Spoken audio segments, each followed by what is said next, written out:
Assalamualaikum dan salam sejahtera. Saya ucapkan kepada Miss Syazani dan juga rakan-rakan semua. Kami dari kumpulan 2 akan membentangkan soalan 2 iaitu jelaskan pemahaman kami tentang sains sosial. Adakah sains tulis itu berbeza daripada sains sosial? Bincangkan. Ahli kumpulan terdiri daripada saya sendiri, Nur Asmawati dan juga seorang lagi rakan saya iaitu Ana Syahira.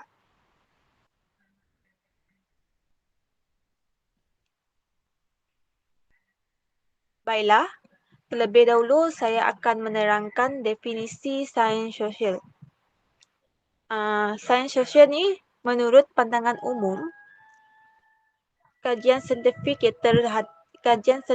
terhadap fenomena sosial yang merupakan disiplin sosial yang luas dan tidak terhad kepada satu disiplin bidang sains sosial sahaja. Maksudnya di sini sains sosial ni dia pelbagai dan dia tidak terhad kepada cuma satu disiplin sains sosial.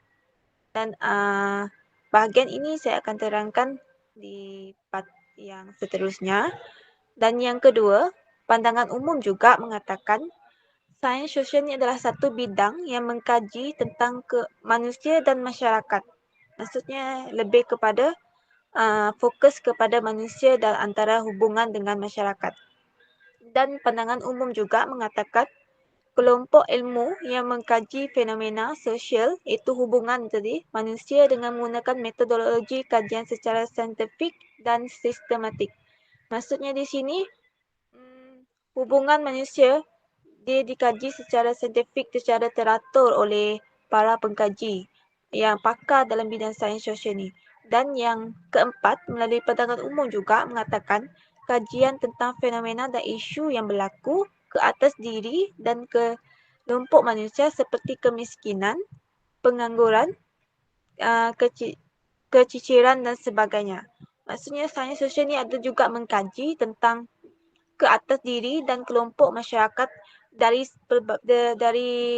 pelbagai aspek lah.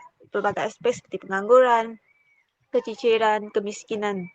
Dan yang seterusnya melalui pandangan tokoh mengatakan Marshall 1979 mengatakan sains sosial ini digunakan untuk sebarang bentuk yang berkaitan dengan manusia dan masyarakat. Maksudnya pandangan tokoh ini tadi, pandangan tokoh ini menurut pandangan tokoh ini dia sama dengan pandangan umum yang dikatakan umum tadi.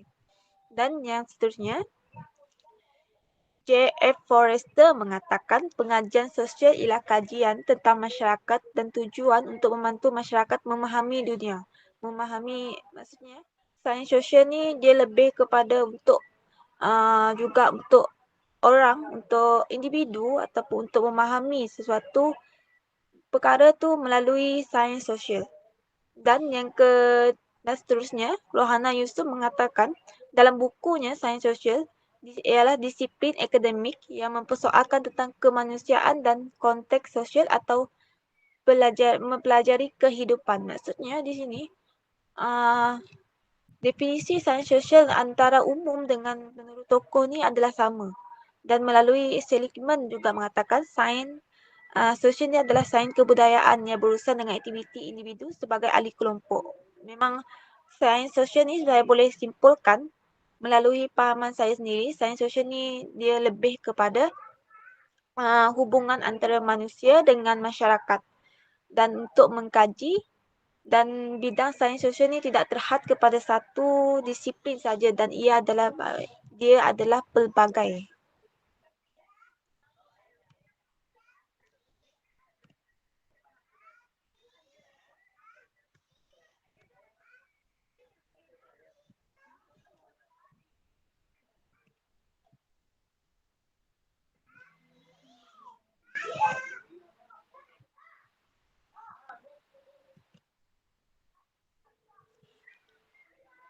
Baiklah, saya akan meneruskan tentang cabang dalam sains sosial.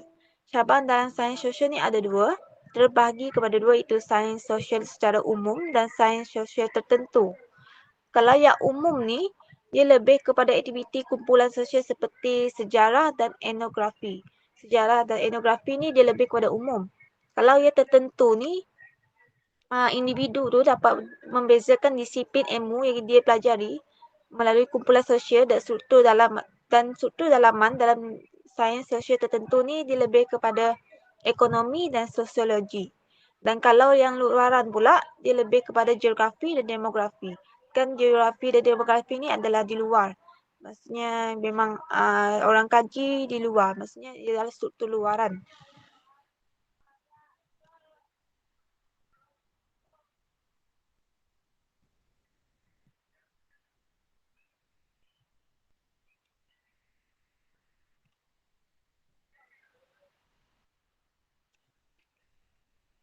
Dan seterusnya, saya akan menerangkan tentang pembahagian disiplin sains sosial. Seperti yang saya katakan di awal slide tadi, saya akan mengatakan yang sains sosial ni tidak terhad kepada satu dan disiplin saja. Maksudnya dia memang terbahagi kepada banyak. Apa yang saya telah nyatakan ini adalah antara empat bidang sains dalam disiplin sains sosial ini. Yang pertama, sosiologi. Sosiologi ni adalah kajian tentang struktur sosial ataupun tindakan sosial budaya dan gaya hidup dalam sesuatu masyarakat. Dan kalau sejarah pula, sejarah ni kan kita faham dia mengkaji tentang peristiwa yang berlaku ataupun berhubungan dengan perkembangan politik, ekonomi, sosial dalam sebuah masyarakat. Memang sejarah lebih kepada peristiwa ataupun masa lalu.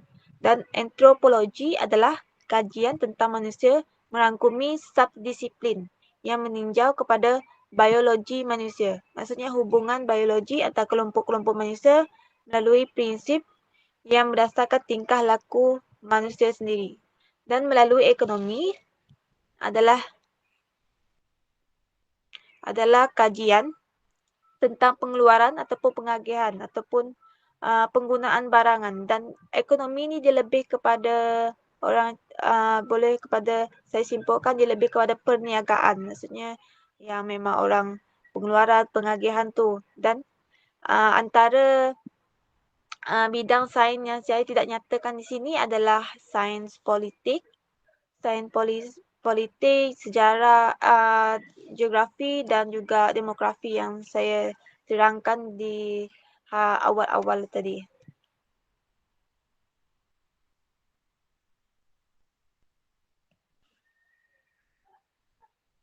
Kaedah kajian sains sosial ni mereka menggunakan melalui kajian saya, mereka banyak menggunakan dua kaedah kajian yang paling ketara iaitu penemuan pola. Pola punya berbentuk corak. Itu tentu sebagai bahagian bukti bagi menentukan objektif kajian.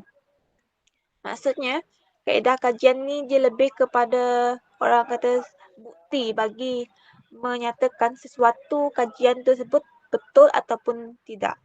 Dan yang kedua, penghasilan generalisasi, iaitu andaian umum tentang wujudnya pandangan umum tentang wujudnya sesuatu isu ataupun fenomena. Maksudnya penghasilan generalisasi ni dia lebih kepada pemerhatian. Kalau yang penemuan pola ni lebih kepada bukti. Dan saya serahkan perbentangan seterusnya kepada rakan saya Aina. Silakan. Saya Aina, kawan kepada Asma, saya akan menerangkan sains tulen. Sains tulen amat berbeza daripada sains sosial. Okey. Sains tulen, sains adalah kajian tentang dunia fizikal. Mengasaskan pengetahuan kepada ilmu lama, tiada sangkalan tetapi lebih kepada pengemuasuaian teori pengetahuan lama yang telah diterima. Tumpuan usul falsafah, spekulatif dan metafisikal logik. Okey, contohnya mengasaskan pengetahuan kepada ilmu lama ni contohnya ilmu fizik, ilmu matematik, ilmu biologi dan metafizik. Seterusnya.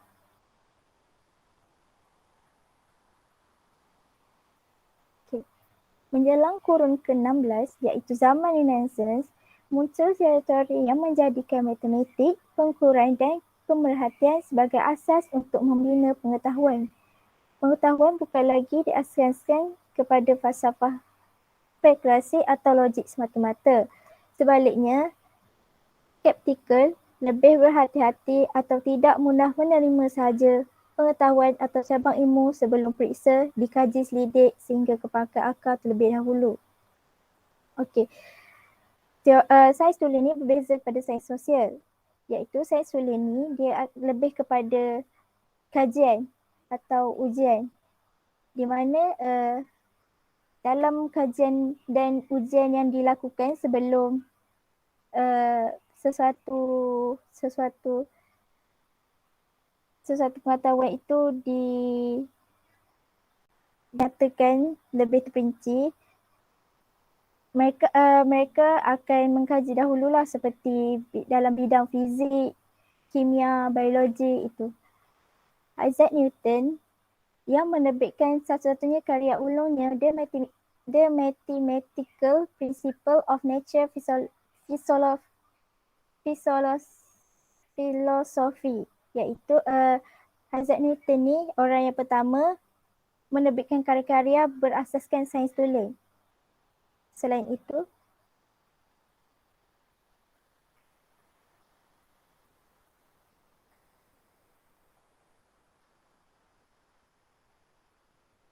Newton berpegang teguh kepada prinsip dan keperluan metod eksperimen dan perkiraan matematik.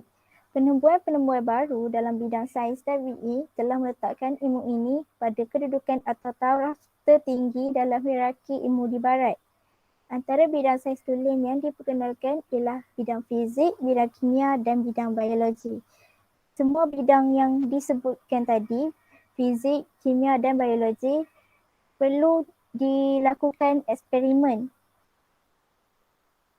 sebelum sesuatu falsafah itu dikeluarkan.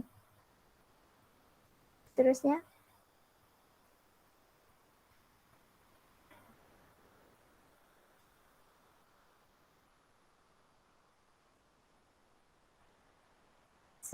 perbezaan sains sosial dan sains tulen. Bahan kajian yang khusus antara sains sosial dan sains tulen. Sains tulen, bahan yang dikaji berkisarkan dunia material ataupun kebendaan, struktur dan sifat sesuatu bahan yang wujud di dunia ini.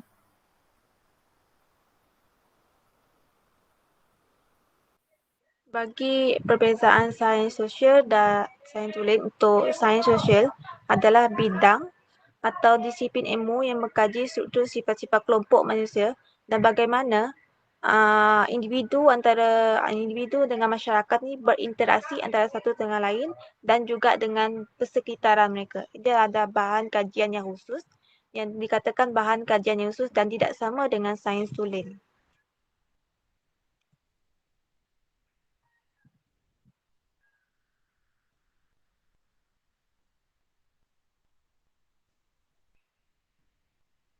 Dari segi pencerapan dan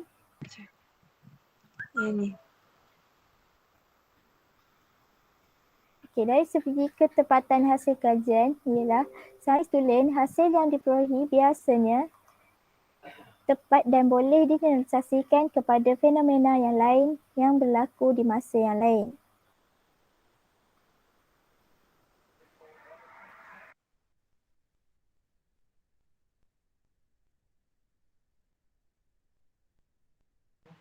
Bagi sains sosial pula, ketepatan hasil kajian bagi sains sosial ni adalah kurang berbanding dengan sains tulen, sebab sains sosial ni dia kurang tepat dan meyakinkan untuk digenerasikan terus kepada fenomena yang lain yang berlaku di masa yang lain.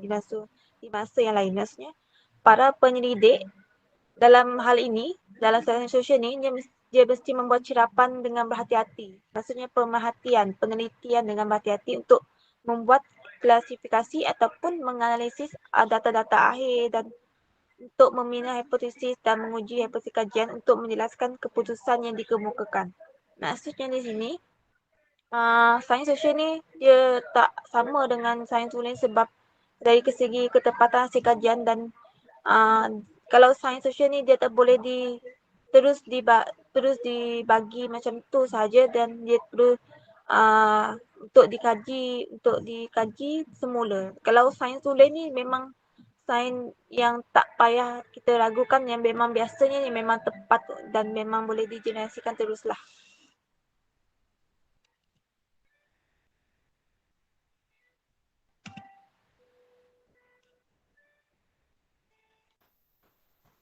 Okey, dari segi pencerapan dan penjelasan yang efektif, sains tulen.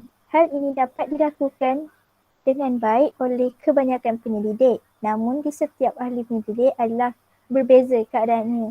Contohnya, hasil eksperimen yang dilakukan oleh pelbagai penyelidik di dunia ini, mereka akan berbeza pendapat dan hasil kajian yang dikaji oleh mereka.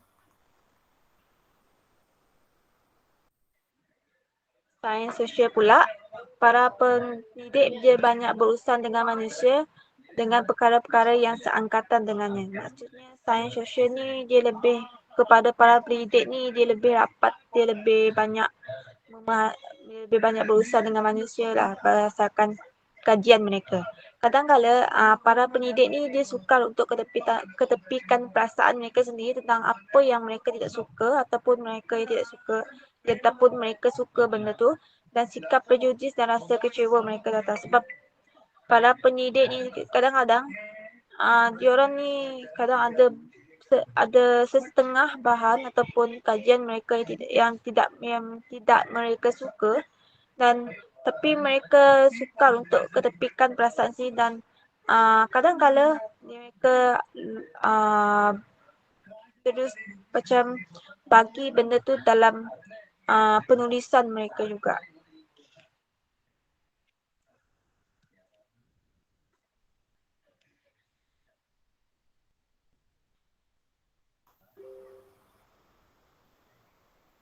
Dari segi jauh dari pengalaman setiap hari, sains tulen. Menurut McCulloch 1994, sains tulen ialah bidang yang tidak dapat difahami oleh orang kebanyakan.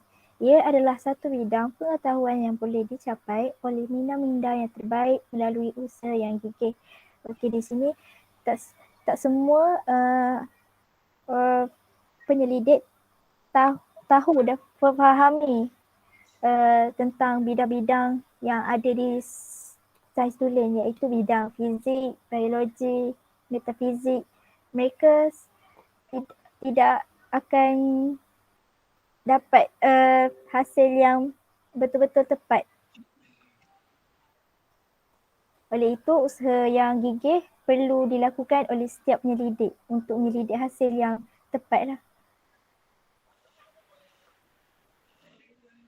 Lama benda tu.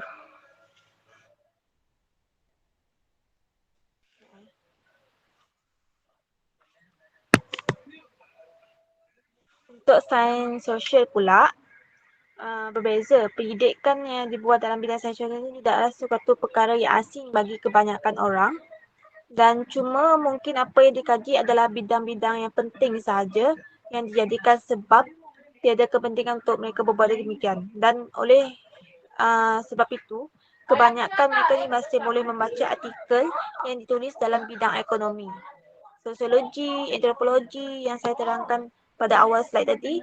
Ini adalah sains sosial dari jauh dari pengalaman. Maksudnya mereka ni lebih kepada membaca artikel tentang ekonomi, sosiologi, antropologi ataupun sains politik, dan mereka akan dapat maupun dalam bidang-bidang lain lah, dan mereka akan dapat beberapa istilah teknikal yang baru untuk digunakan dalam artikel tersebut. Namun kebanyakan mereka ni masih boleh memahami apa yang artikel tersebut ingin sampaikan.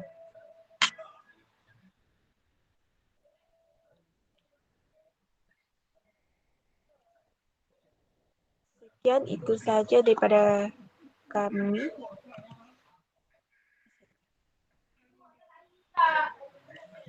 Maaf, ini adalah kesimpulan untuk daripada soalan kami, iaitu antara sains sosial dengan sains tulen. Ilmu sains sosial ni sebenarnya dipelajari oleh semua ahli masyarakat. Maksudnya, sains sosial ni yang saya telah terangkan seperti ekonomi, sosiologi, sejarah yang memang kita biasa belajar antara dari zaman sekolah sampailah ke kita ke universiti, kita pelajari ilmu sains sosial ni. Dan bidang sains sosial ni sesungguhnya adalah bidang yang sangat luas dan sangat menarik untuk kita pelajari sebab dia memang pelbagai.